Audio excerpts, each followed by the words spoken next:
ability to take on these issues on a continuing basis. If you look at the standing committees, which standing committee it goes to could conceivably weaken or strengthen the attention it gets in committee that it may or may not have now. Supervisor Smith?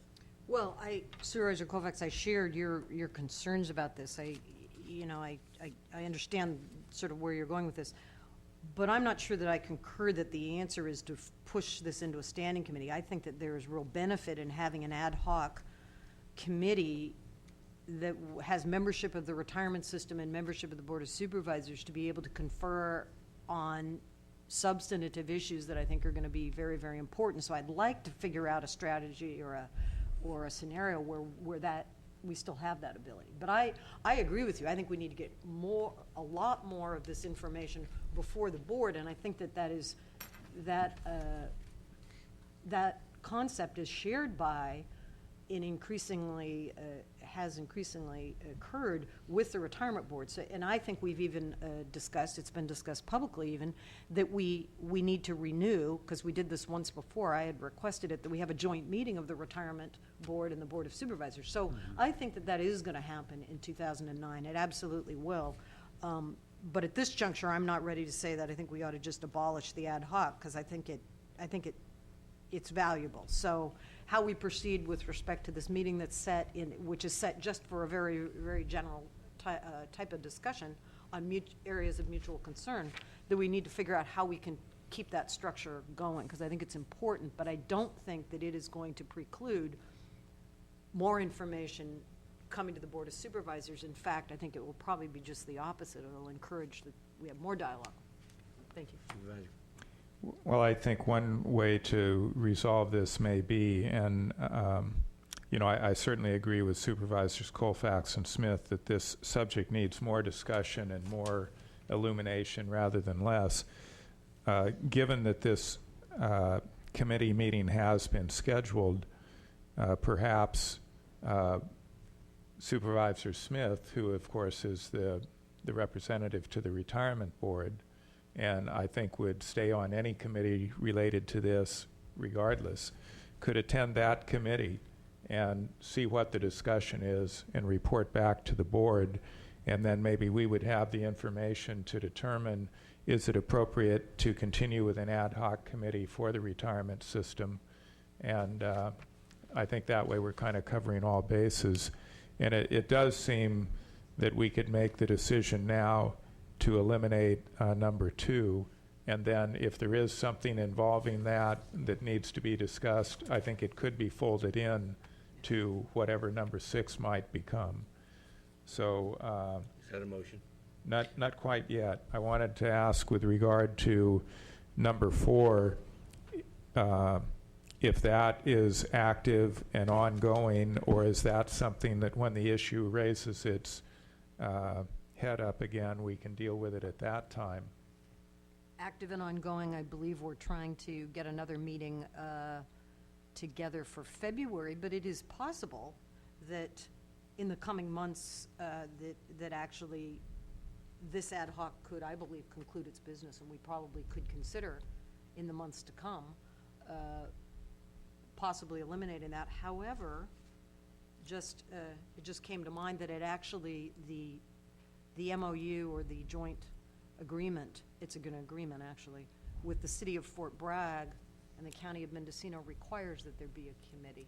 Right. So it may be more, I think this is something that the Executive Office and Council can look at, and we can take this up as part of the larger discussion. We're doing a good job, I think, of eliminating a number of these, and we're still probably going to eliminate a few more right now, that we ought to see how that best be handled. But it is part of the agreement that we have this coordinating committee. So I think we need to figure out what the best form for that is. If it's not an ad hoc, what it is. And maybe it would be appropriate to do some consolidation, and maybe it's not an ad hoc, but perhaps we have a board standing committee for coastal issues, with the understanding that the coastal supervisors would be the representatives. And so then if we went that way, that would become the Wave Energy, it would become the Casper transfer station operating expenses. There's some indication the issue with offshore oil drilling is heating up, that'd be another appropriate topic. But again, because these tend to be ongoing, it'd be a standing committee, and that is a future agenda item. But for now, Mr. Chair, I would move that we disband ad hoc committees numbers 2 and 3, and that we, well, I'll leave it at that for now. We'll do the cleanup. We have a motion to disband ad hoc committees numbers 2 and 3. Do we have a second on the motion? Second. We have a second, Supervisor Smith.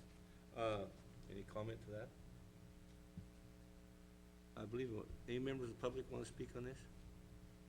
Okay, any comments to that? Okay, let's go to a button vote. Motion carries unanimously. Okay, thank you. Well, we've eliminated 4, 5, so we're down to 4 items that we're actually, what we're looking here for today is to get the members on these remaining 4 ad hoc committees. So I would entertain a motion on that. I would move that we agendize further discussion of 4, 6, and 7 for 2 weeks from today, and that we appoint Supervisors Brown and Pinches to the Water Right Decision 1610 Committee. That's your motion? Yes. Do we have a second to the motion? Second. We have a motion second. Any discussion? Yes, thank you, Mr. Chair. I guess to my colleague Supervisor McCowan, and possibly to council, what would be your thinking on this, the one that we still have on the agenda for the retirement system?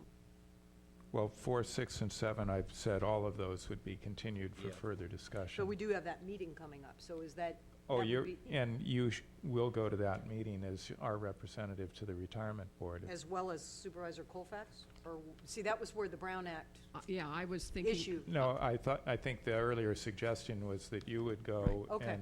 Yeah. and not That's- Supervisor Colfax. And so I would be agree the, with that. And okay. we'd keep all our options open. Yeah, okay, sure. That's a good approach. okay. But that wasn't part of your motion, Oh, so- excuse me, I see by our efficient clerk that there's no meeting in 2 weeks, so it would be in 3 weeks. Is it correct, Madam Clerk? Thank you. Okay, let's just by a voice vote on this. All those in favor?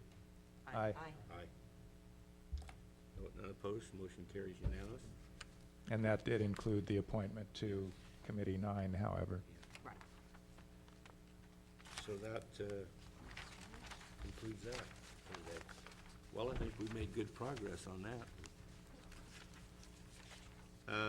We're going to move on to agenda item number 8F, discussion of possible action of resolution adopting revised Board of Supervisors rules of procedure. And I believe County Council has new information for the board. Okay. Yeah, there have been a number of suggested changes to the rules of procedures, and those have been forwarded to you from various board members, the CEO's office, the clerk of the board, and my office. What I am suggesting is that you take time to review this, and that we will bring this back either next week or the following meeting for adoption and approval. And in the meantime, should you have any additional changes, suggestions, or you want to reword anything that's already been proposed, that you forward that to me directly, and I'll make sure that that gets inserted, and then we'll have a full discussion at a later meeting. McGowan? I would suggest, Mr. Chair, that we do take some